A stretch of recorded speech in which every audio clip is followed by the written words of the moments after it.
Today we'll be looking at how to give AI a pinch of consciousness. If you're new to this channel, welcome. This is Mr. Singularity, where we explore the scientific and technological breakthroughs shaping the future as we know it. In 1998, an engineer at Sony's computer science lab in Japan recorded a lost-looking robot running quickly through the enclosure. The robot was charged with two objectives: removing obstacles and locating items in the script. It was able to do that because of its willingness to recognise the contours of the enclosure and the positions of the items it was searching for. But every time the robot faced a challenge it didn't anticipate, something interesting happened. At that moment, its neural functions were unpredictable. The robot was dealing with fresh, unpredictable data that did not meet its enclosure's expectations. The researchers who set up the experiment argued that the robot's self-consciousness emerged during this movement of incoherence. Instead of proceeding as normal, it had to shift its focus inwards, so to say, and assess how to cope with the issue. This theory of self-consciousness, that it asserts itself in particular ways, such as when presented with knowledge that causes us to reassess our world and then make an internal judgment about what to do next, is an old concept, going back to the study of the German philosopher Martin Heidegger in the early 20th century. Right now, AI researchers are progressively motivated by neuroscience and are exploring whether neural networks can and reach the same elevated levels of processing as that appears in individual brains. Far from the stupid robots of today who have no clear comprehension of where they are or what they feel, the expectation is that the degree of consciousness similar to human awareness will make potential AIs even more rational. For example, they may learn by themselves how to pick and concentrate on data in order to develop new skills that they assimilate and carry out with ease. Yet, granting robots the ability to think this way often carries with it risks and ethical complexities. "I don't construct consciousness," says Joan Tani, PhD co-designer of the 1990 experiment and now professor at the Cognitive Neurorobotics Study Unit at the Okinawa Institute of Technology. He informs 10 that the usage of a metaphor is to explain what his robots feel as consciousness. That is, the bots don't really cogitate in a way we'd understand, they're only displaying conduct that's structurally close. But he is intrigued by the similarities between machine brains and human minds, so much so that he attempted to replicate the neuronal reactions correlated with autism via a computer. Study on consciousness in AI is still deemed very tabuistic. AI, one of the world's most foremost experts, Yoshua Bengio, creator of the Mila Quebec Artificial Intelligence Institute, is also intrigued by AI consciousness. He uses the analogue of driving to explain the transition between conscious and unconscious behaviour. This begins with cognitive control as you learn how to drive, and then, after some practice, much of the function is performed at an implicit level and you can have a conversation when driving, he describes through email. The higher, cautious degree of analysis is not necessarily necessary, or even desirable, but it seems important for humans to develop new skills or respond to unforeseen challenges.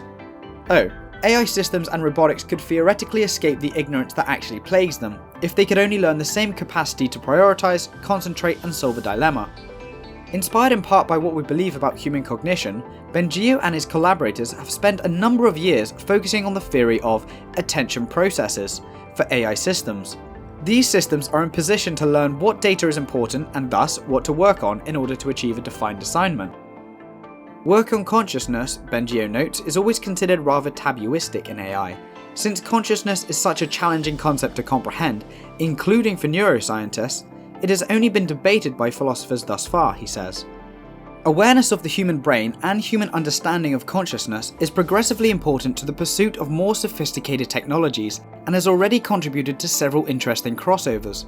Take, for example, the study of Newton Howard, PhD Professor of Cognitive Neuroscience and Neurosurgery at Oxford University. He and his collaborators developed a human brain-inspired operating system.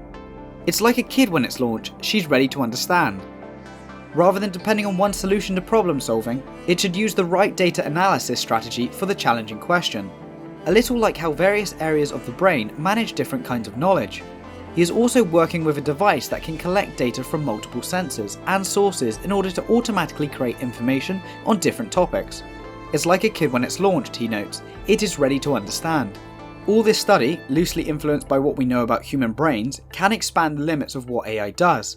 It can be done today, and then the others suggest that it does not bring us any closer to fully sentient machine consciousness that has a sense of existence, a disconnected soul that inhabits the body, or chipset, with a free will to boot. The philosopher Daniel Dennett, who spent most of his life worrying on what consciousness is and isn't, claims that we won't see computers gaining this degree of consciousness too soon, not even in 50 years. He and others have found out that the AIs that we are attempting to construct nowadays seem to bear little resemblance to critical thought or perception that we believe is essential to consciousness. It is in this quest for a framework that retains these qualities. Nevertheless, that there is a significant crossover between neuroscience and AI. The research could happen. At present, cognition is one of the great puzzles of research. No one understands precisely what operation in the brain it is bound to, even as scientists are increasingly finding out why some synaptic associations appear to be correlated with it. Any studies also noticed oscillations of brain functions that tend to be linked to particular stages of consciousness, signatures, if you will, of alertness. Through replicating this kind of behaviour in a system, maybe we might encourage it to undergo conscious thinking, says Camillo Miguel Signorelli, research assistant in computer science at Oxford University. He describes the liquid Wetware brain of the robot in Ex Machina, a gel-based neural operation tub. I had to stay away from the electronics. I wanted something that could be organised and rearranged at the molecular stage, states the character of Oscar Isaac, who developed a thinking cyborg. The possibility of falsely generating pain in a conscious computer is what we ought to stop. This will be the perfect device for research, says Signorelli, since a transparent, extremely plastic brain might be designed to undergo conscious forming synaptic oscillations, like the pulses of action that we see in human brains. This, it needs to be said, is extremely theoretical, and then the issue emerges as to whether entirely different hardware would be required for awareness, as we experience, to occur in a computer, and if one day we effectively prove the nature of consciousness in a machine, Signorelli says that we still won't have any real control over it. We're definitely going to have another species, human consciousness, so we can't regulate the consciousness, he says. If others have argued this might render an AI like that, dangerous and unforeseeable, although an aware computer that claims to be innocuous might also give rise to ethical difficulties. What if there was suffering, despair, or a horrific state of confusion? The possibility of falsely generating misery in a thinking computer is what we ought to prevent, says Andrea Lupi, a PhD student at Cambridge University who studies human brain function and awareness. It could be a long time before we really need to deal with this kind of problem. So, that's AI analysis, and it's constantly building on cognition and awareness theories in the pursuit of a more efficient structure. Everything is occurring now. What kind of agent this would allow us to build in the future is, like the evolution of consciousness itself, all the more challenging to foresee. If you made it this far in the video, thank you and welcome to the end of the video club. What's your take on this? Let me know down in the comments below and check one of these other videos. This has been Mr. Singularity and I'll see you on the next one.